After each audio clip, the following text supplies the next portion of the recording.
Hey military-savvy friends, in today's video, we dive into a bold claim from geopolitical expert Peter Zeihan. Putin is done. Zeihan, known for his insightful analysis and work with Fortune 500 companies, shared this view in a June 2024 interview with Times Radio. The author of best-selling books such as The End of the World is Just Beginning and Disunited Nations, Zeihan argues that Putin is slowly losing power. With Ukraine preparing for a significant counteroffensive this summer, Zeihan's predictions could signal a turning point in the ongoing conflict. Join us as we decode his reasoning and explore the potential challenges that could lead to Putin's downfall in the war. Russia's move.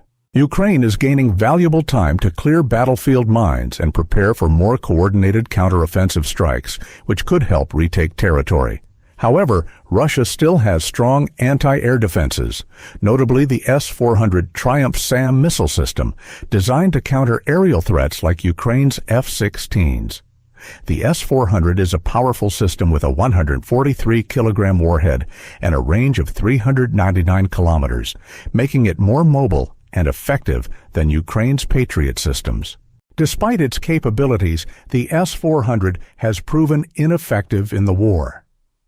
Russia's S-400s have been losing effectiveness, with reports in September 2023 showing a decrease in their numbers, particularly in Crimea.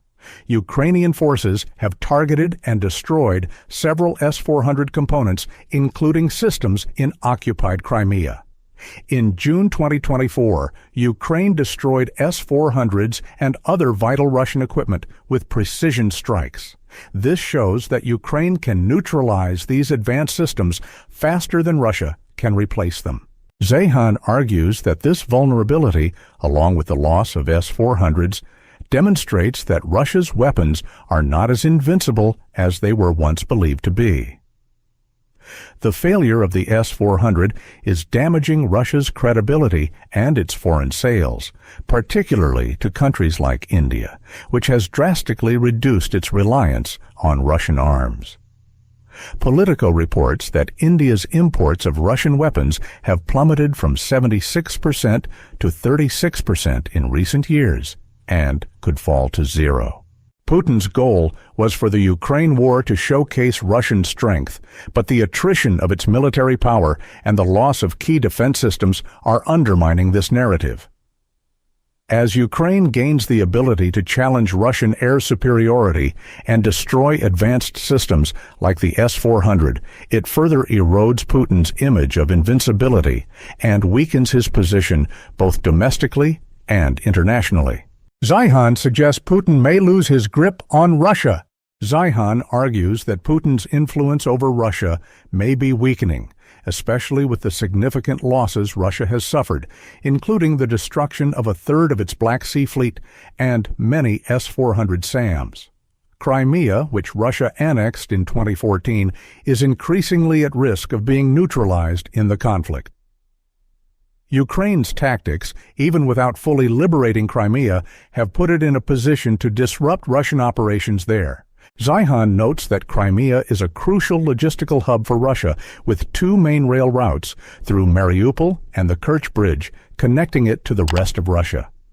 Both are vulnerable to Ukrainian attacks, and Ukraine has already targeted the Kerch Bridge with multiple drone strikes. Zeihan believes Ukraine is likely waiting for more military capacity before launching a decisive attack to destroy the bridge. The loss or neutralization of Crimea would significantly impact Russia's ability to supply its forces in Ukraine, especially since the region serves as a key gateway for Russian operations. Without Crimea's logistical advantage, Russia would face severe challenges in resupplying its forces, particularly by sea, since Turkey controls access to the Black Sea through the Turkish Straits. The potential loss of Crimea would be devastating for Putin. It would undermine Russia's strategic position and severely damage its military capabilities in the region. Without enough armament and resources, Ukraine may not fully retake Crimea, but its continued strikes could severely disrupt Russia's logistics and diminish Putin's power on the global stage. Putin faces significant challenges as Western nations allow Ukraine to use weapons against Russian targets. The UK has given Ukraine free rein with missiles, while Germany and the US have approved their use under specific conditions, such as targeting Russian positions behind the Kharkiv border. The U.S. has also allowed the Azov Brigade, despite its neo-Nazi ties, to receive weapons and training in June 2024. While this move has drawn criticism, it benefits Ukraine, as the Azov Brigade is a highly skilled unit. This shift in Western policy reflects a growing willingness to challenge Russia's red lines, weakening Putin's position. Ukraine is now allowed to target Russian military assets within its borders, increasing its leverage and diminishing Putin's power, as the West grows more confident in supporting Ukraine despite Russian threats. Zeihan reinforces his view that Putin is losing power. Even in January 2024, NATO leaders said the organization needed to be war-ready. We have to know it's not a given that we are in peace, so we are preparing for a fight with Russia, said NATO Military Committee Chief Rob Bauer that month. Putin's dilemma isn't that the West doesn't think he'll respond, but that the West is preparing to fight back, foiling his power projection efforts. That's another reason Zeihan thinks Putin is losing authority. The Russian political structure revolves around strongmen. Zeihan says Russian politics are odd. A strongman system has always existed. Putin rules through the intelligence agency, which combines fear and infiltration. That regime is stable because Putin can usually achieve what he wants, but it's also fragile. A major alteration might overturn everything. Zeihan notes that the year preceding every Russian coup or revolution has given leaders little cause to worry. There was always a trigger. The Crimean War loss hurt the czars. Zeihan says their system disintegrated after the October Revolution loss. The Cuban Missile Crisis is another. It brought down Khrushchev. Thus, a Russian awareness that it has lost, typically badly, generally leads to a total leadership transition. People quit believing the lies, and the strong man falls. Putin is starting to lose the propaganda war. Zeihan claims Russia hasn't suffered a huge loss in Ukraine. Putin appears to be losing the propaganda war. According to a Chicago Council on Global Affairs survey from May 2024, 72% of young adult Russians don't trust any media outlet to report the truth. Even worse for Putin, 24% of younger Russians trust social media information almost as much as 25% trust state-owned newspapers. Younger Russians are abandoning state-owned news sites, another major blow to Putin's strongman image. The fall of Crimea is the only short-term event that might topple Putin. However, alone, that may not be enough. Zeihan notes that Ukraine may expand to the Crimean coast, a dangerous example. By destroying rail lines and bridges connecting Crimea and the Ukrainian mainland, Ukraine may turn Crimea into a death camp, according to Zeihan. Zeihan alleges the camp would starve and kill Crimean Russians under Russian authority. Russia demolished the Kukhovka Dam, thus Crimea has no agricultural irrigation, Zeihan says. Ukraine blocking Crimea's coast and crippling its logistical systems would devastate its food imports. Instead of retaking Crimea, alerting the world and Russia to Russians dying in the streets may be more successful. It could be huge enough to overthrow Putin as a strong leader.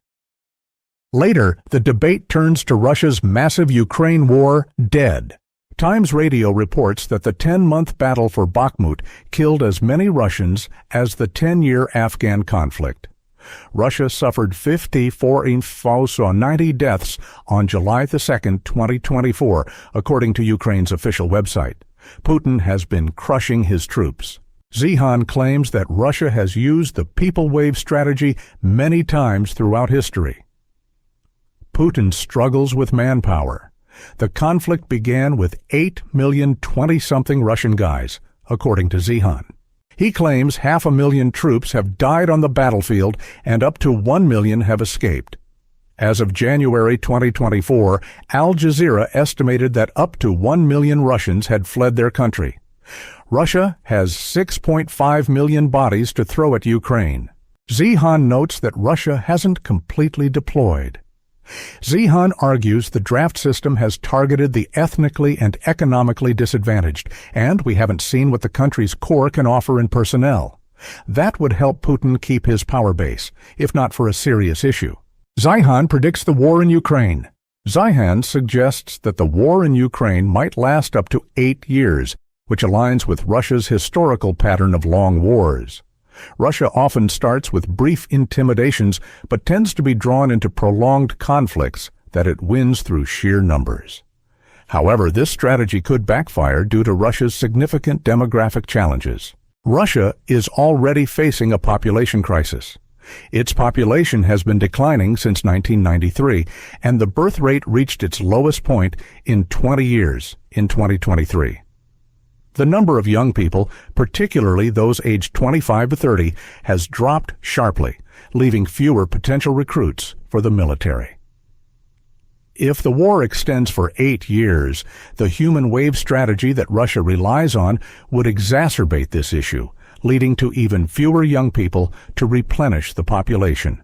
To mitigate this, Putin has increasingly relied on foreign soldiers, including individuals from countries like Sri Lanka and Nigeria, to fill the ranks. This tactic, although not new, highlights Russia's desperation to maintain its military force despite its demographic challenges. The use of foreign soldiers underscores the human cost of the war, which is primarily borne by Russia's younger generation, further draining the country's workforce in the long term. Zeihan believes this demographic crisis could eventually spell the end for Russia. The heavy losses of young Russians in the war, combined with the strain on the labor market, would weaken the country further. Additionally, Ukraine's increasing military capabilities, bolstered by Western weaponry, could enable it to gain air superiority and strike Russian territory. With NATO's rhetoric becoming more confident, signaling readiness for a broader conflict, Putin faces a precarious situation where the long-term costs of the war may outweigh any potential gains. Putin's reign seems to be nearing its end as the losses in Ukraine continue to mount, eroding his grip on power. With Western support growing stronger and Russia's military capabilities dwindling, the future looks bleak for the Kremlin. As the war drags on and the Russian people begin to lose faith in their leader, the question isn't if Putin will fall, but when. Keep watching as we continue to follow this developing story. Don't forget to like, subscribe, and hit the notification bell for more updates on this and other global events. Until next time, stay informed.